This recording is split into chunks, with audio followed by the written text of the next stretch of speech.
Poetry didn't start in a book, it started in the mouth.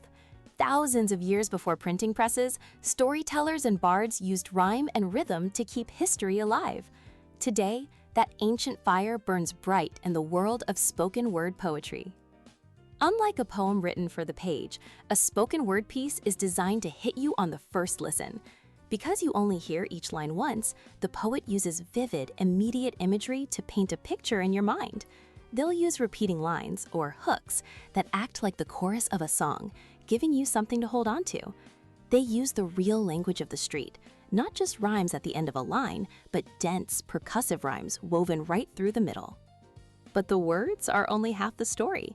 In spoken word, the performer's body is the instrument. The pace can speed up to show chaos or slow to a crawl to make a single point land like a hammer. Volume can pull an audience in with a whisper or push them back with a shout.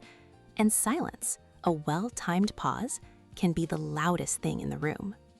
The performer writes the poem in the air, using eye contact to have a direct conversation, and gestures to paint their metaphors, making the abstract feel real.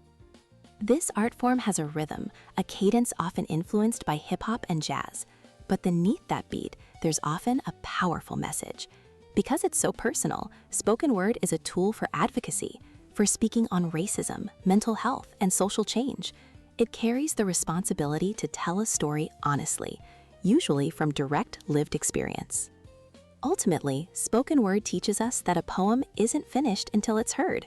It's about finding the unique drumbeat in your own chest and having the courage to amplify your heart.